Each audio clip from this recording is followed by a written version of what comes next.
हाय दोस्तों, जय हिंद। ये मेरा यूट्यूब पर चौथा वीडियो है। यदि इनसे पहले आप वीडियो देखे होंगे तो यदि वीडियो पसंद आया होगा तो कमेंट कीजिएगा, शेयर कीजिएगा और सब्सक्राइब कर दीजिएगा और बेल आइकन की घंटी को ज़रूर बजा दिएगा।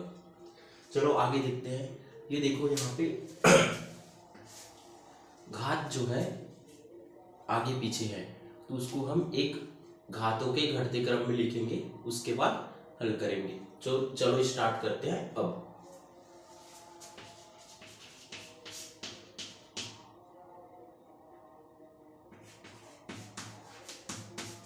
दिए गए भाज्य और भाजक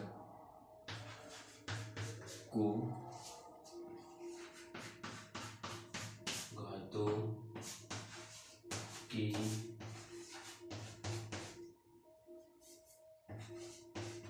घटते क्रम में लिखने पर, ठीक है, इतना कर लोगे। अब इसके पश्चात चलो लिखते हैं। ये हो जाएगा आपका भाज्य। तो घटते क्रम में लिखोगे तो सबसे पहले बड़े घात रहेंगे x के घात 5, उसके बाद ये रहेंगे 5x के घात 3, क्योंकि 5 के बाद ही छोटा 3 आता है। उसके बाद हो जाएंगे आपका 3x के घात 2 और उसके बाद हो जाएगा आपका 5x और ये प्लस 3। ये भाज्य का है। और चलो उसी प्रकार भाजक का भी देख लेते हैं। भाजक का हो जाएगा आपका x की घात 2 प्लस 4x प्लस 2। अब इसको आप नोट कर लीजिए, फिर मैं इसको हल करता हूँ मिटा के।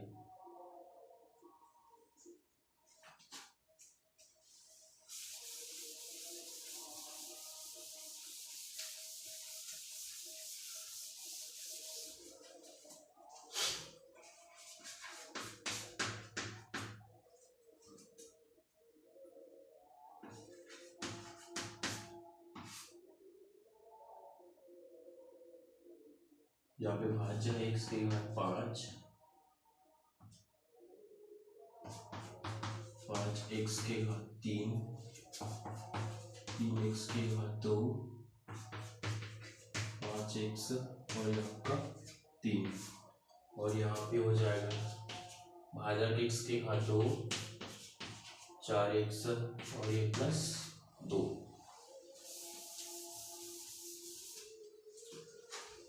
चलो भाग करते हैं। आप लगातार बनिएगा, बोर लग रहे हैं करके छोड़ना मत। आप लगातार पढ़ते रहिएगा, आपको निश्चित ही सफलता मिलेगी, अच्छा नंबर आएंगे। देखो इस पहले संख्या में इस पहले संख्या को भाग करेंगे तो आपको बचेगा क्या, x के घात 3, क्योंकि x के घात 2 इसका घट जाएगा तो हो जाएगा x के घात 3। अब ये इधर जो भी भागफल आता है, इधर जो भी भागफल आता है, इधर जितने पद होते हैं उसके साथ गुणा करते हैं। 3 पद है तो हम 3 बार गुणा करेंगे। पहला तो हो गया, इसके साथ गुणा करेंगे तो x के घात 5। और जब भी x x का गुणा होता है तो घातें आपस में जुड़ जाती है। तो ये x के घात 3 है और x के घात 2, तो दोनों जुड़ेंगे तो x के घात 5। अगला पद हो जाएगा 4 का, तो 4 रहेंगे x के घात 4, ठीक है। उसके बाद हो जाएगा ये 2x के घात,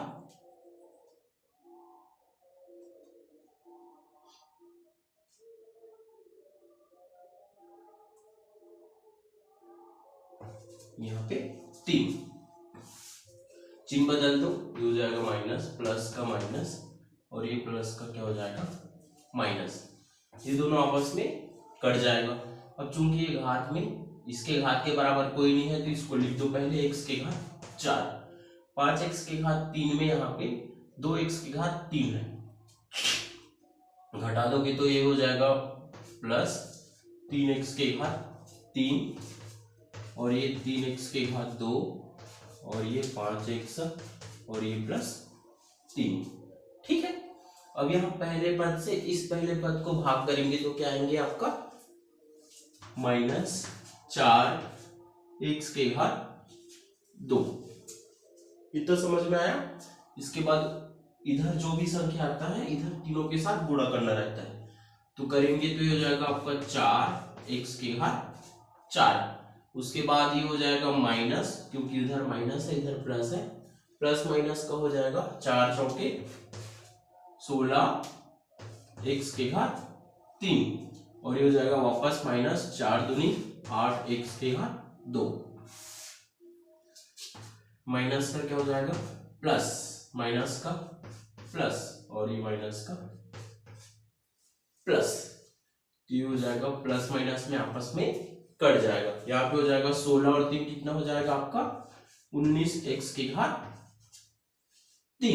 और ये हो जाएगा 8 और 3 11x², और इधर बचा आपका 5x+3। ठीक है, इस पहले पद को इस पहले से भाग करोगे तो आपका बच जाएगा 19x, ये हो जाएगा आपका 19x3 पहले संख्या से गुणा करोगे तो। फिर अगला पद हो जाएगा आपका 19 चौके कितना हो जाएगा 1976 x², और ये आपका लास्ट हो जाएगा 19 दूनी 38 x। इसके पश्चात चलिए ये चिन्ह लगा देते हैं। ये हो जाएगा प्लस का माइनस, प्लस का माइनस, और यहाँ पे हो जाएगा ये प्लस का माइनस, ये दोनों आपस में कट जाएंगे। 11 में से 76 में से 11 घटाओगे तो ये हो जाएगा आपका 65x²। ठीक है, और ये हो जाएगा आपका -33x, और ये हो जाएगा आपका +3। अब इस पहले संख्या को इस पहले से भाग करोगे तो आपका यहाँ पे आ जाएगा -65, ये हो जाएगा -65x²। अब उसके बाद 65 चौके हो जाता है आपका 260x, और ये हो जाएगा 65 दूनी 130। चिन्ह बदल देते हैं, माइनस का ये हो जाएगा प्लस, माइनस का हो जाएगा प्लस, और ये माइनस का हो जाएगा आपका प्लस। ये दोनों अपने आपस में प्लस माइनस में कट जाएगा क्योंकि दोनों आपस में बराबर है। अब 260 में से 33 घटाओगे तो आपके पास बचेगा 227x, और 133 में से 3 जोड़ दोगे तो आपके पास आ जाएगा 133। ठीक है, तो आपका शेषफल 227x + 133 प्राप्त होंगे, और भागफल तो आपको दिख ही रहे हैं।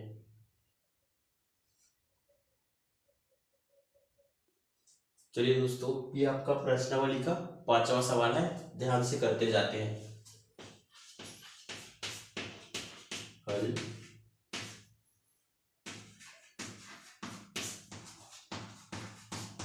दिया है, तो सीधा हम भाग करते हैं। यहाँ पे आ जाएगा x² माइनस 2xy, और ये +y², ये आपका क्या कहलाता है भाज्य, और इधर जो लिखते हैं ये कहलाता है आपका भाजक। चलो भाग करते हैं। पहले संख्या से पहले संख्या को भाग करोगे तो ये क्या बच जाएगा आपके पास x। अभी इसका गुणा 2 बार करेंगे क्योंकि इधर 2 ही पद है, तो x और x का गुणा हो जाएगा x², और प्लस माइनस का माइनस। अब x और y अलग अलग है तो ये xy ही हो जाएंगे, ये चिन्ह लग जाएंगे, माइनस प्लस बदल जाएंगे, ये प्लस का क्या होगा माइनस, और ये माइनस का प्लस। ये दोनों प्लस माइनस में आपस में कट जाएंगे, चूंकि अभी प्लस हो गया तो घट जाएंगे, तो ये माइनस 2xy में से xy घटा दोगे तो आपके पास बचेगा xy, और ये y²। ठीक है, पहले पद इस पहले पद में इस पहले पद से भाग करोगे तो x कटेगा, तो आपका सिर्फ बच जाएगा -y, तो -xy, माइनस और माइनस का गुणा हो जाता है प्लस, y और y के गुणा हो जाएगा y²,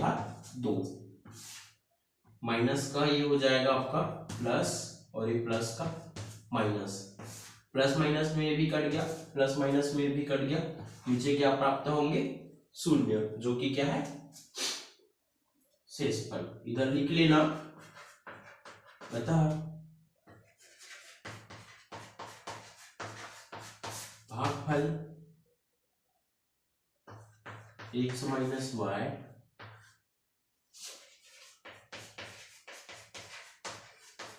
शेषफल 0 या शून्य। ठीक है, चलिए अब इस सवाल को हम पूरा करते हैं। यहाँ पे दिया है में ज्यों का त्यों लिखना रहता है। अब यहाँ पे हम लिखते हैं आपका भाज्य, जो कि हमारा क्या है, a, और आपका भाजक क्या है, a माइनस बी। ध्यान से देखिएगा, इस पहले संख्या से इस पहले संख्या को हम भाग करेंगे तो आपका क्या मिलेंगे, 1, a एकम a। फिर दूसरा पद भी करना रहता है तो ये हो जाएगा माइनस b एकम b। चिन्ह परिवर्तन करेंगे तो यहाँ पे हो जाएगा प्लस का माइनस और माइनस का क्या हो जाएंगे यहाँ पे प्लस। ये दोनों प्लस माइनस आपस में कट जाएंगे और यहाँ पे क्या प्राप्त होंगे, b। यहाँ लिखिएगा, अतः भागफल कितना प्राप्त हुआ आपका, 1, और शेषफल कितना प्राप्त हुआ आपका, b। ये आपको क्या हो जाएगा, आंसर। ठीक, इस प्रकार का सवाल हम एक उदाहरण में कर चुके हैं। सीधा सीधा सूत्र लगाएंगे और हल करेंगे। चलो करते हैं यहाँ पे ये हल। सूत्र याद है क्या, सूत्र आप लोगों को याद है क्या? चलो देखते हैं क्या होता है आपका। यहाँ पे हो जाता है भाज्य बराबर होता है भाजक गुणित भागफल प्लस ये आपका क्या प्राप्त होता है, शेषफल। चलो मान रखते हैं यहाँ पे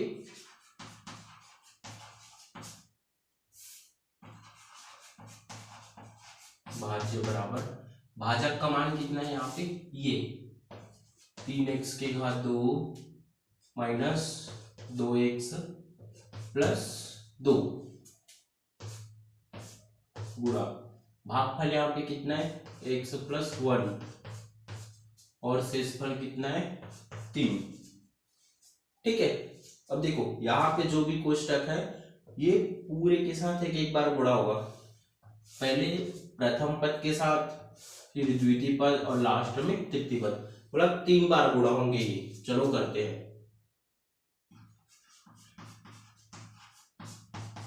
ये हो जाएगा 3x के घात 2 कोष्टक x प्लस 1, ये पहले पद के साथ हो गया। फिर ये माइनस 2x x प्लस 1 दूसरे पद के साथ हो गया। अब ये तीसरा 2x प्लस 1 और ये आपका प्लस 3। ठीक है, चलो अंदर गुणा करते हैं हम। ये 3 एकम 3। अब बार बार बता चुके हैं कि जब x का गुणा होता है तो घातें जुड़ जाती है, तो ये हो जाएगा x के घात 3 और ये हो जाएगा 3x के घात 2। यहाँ पे प्लस माइनस का क्या होगा, माइनस 2x के घात 2, क्योंकि दोनों x आपस में गुणा होकर घातें जुड़ जाएंगी। प्लस माइनस हो जाएगा माइनस 2x, यहाँ पे प्लस 2 का x से गुणा होगा तो 2x और ये 2 एकम 2 और ये प्लस 3 का 3। ठीक है, ये दोनों सेम सेम संख्या है, चिन्ह विपरीत है तो ये आपस में कट जाते हैं। तो आपका ये हो जाएगा 3x के घात 3 और 3x स्क्वायर में से 2x स्क्वायर घटा दोगे तो आपका बच जाएगा x के घात 2। अब लास्ट में बच जाएगा 3 और 2 5। ये आपका क्या प्राप्त होंगे, आंसर। ठीक है, चलिए आगे देखते हैं। अब मैं सीधा 10वां लिखवा रहा हूं। आपका 8वां और आपका जो 9वां सवाल है वो आपके लिए होमवर्क है, आप करके बताइएगा कमेंट में कि उसका उत्तर कितना आएगा। बहुत ही सरल है, अभी जैसे बनाया सेम वैसे ही बनेगा। और एक सिद्ध कीजिए दिया है 9वां वाला, वो भी नॉर्मली हल करोगे लास्ट में शून्य आ ही जाएंगे। चलो ये आपका थोड़ा सा जांच कीजिए करके दिया है, लेकिन बनाने का तरीका सेम है। दिया है यहाँ पे आपका आ जाएगा भाज्य x की घात 2 माइनस 5x प्लस 3, और यहाँ पे आपका आ जाएगा भाजक x माइनस 3। चलो भाग करते हैं। नॉर्मली पहले संख्या से भाग करते हैं, तो आपका क्या बच जाएगा x, तो हो जाएगा x की घात 2, और ये प्लस माइनस का माइनस, क्योंकि इसका गुणा इनसे करोगे तो माइनस 3x। चिन्ह परिवर्तन करेंगे, प्लस का क्या होगा माइनस, और माइनस का क्या होगा यहाँ पे प्लस। ये दोनों प्लस माइनस होने के कारण आपस में कट गया। 5x में से 3x घटाओगे तो आपका 2x। अभी माइनस क्यों लगाया, क्योंकि बड़े संख्या में जो चिन्ह लगते हैं वही यहाँ पे लगते हैं, ठीक है। तो माइनस 2x और ये प्लस 3। फिर पहले संख्या को पहले संख्या से भाग करोगे तो x कटेंगे, तो आपके पास क्या बचेगा 2, तो ये हो जाएगा माइनस 2x, माइनस और माइनस का गुणा हो जाता है प्लस 2 दिया 6। चिन्ह परिवर्तन करेंगे, माइनस का क्या मिलेंगे यहाँ पे प्लस, और प्लस का क्या मिलेंगे यहाँ पे माइनस। ये दोनों आपस में बराबर होने के कारण कट गया। यहाँ पे 6 में से 3 घटाओगे तो क्या मिलेंगे आपका 3। सवाल में पूछा है शेषफल शून्य है अथवा नहीं, तो स्पष्ट पता चल गया कि शेषफल कितना प्राप्त होगा 3। यहां से लिख लेना, अतः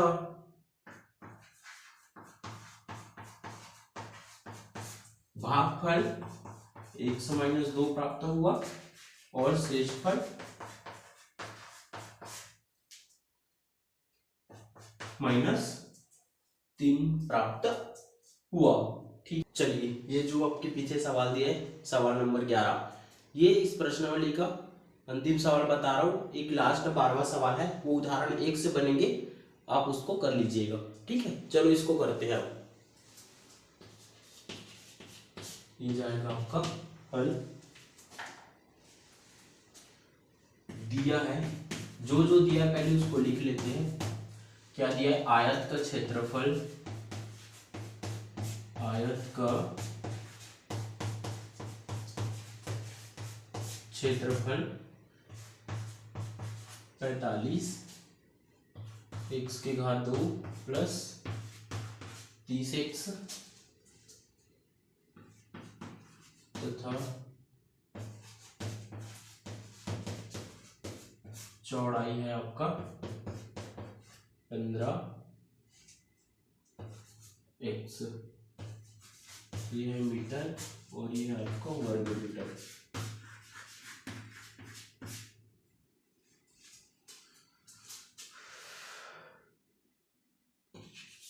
यहां लिखिएगा प्रश्नानुसार। यहाँ पे हम सूत्र लगाते हैं। आयत का क्षेत्रफल क्या हो जाएगा यहाँ पे लंबाई गुणी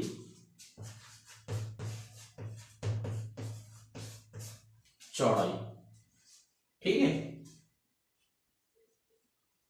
इस मान को इस वाले लाइन में रखेंगे, ठीक है। आयत का क्षेत्रफल क्या होता है आपका, ये हो जाता है लंबाई गुणित चौड़ाई का मान हमें दिया है कितना है 15x, और इधर मान दिया है आपका 45x की घात 2 प्लस 30x, ठीक है।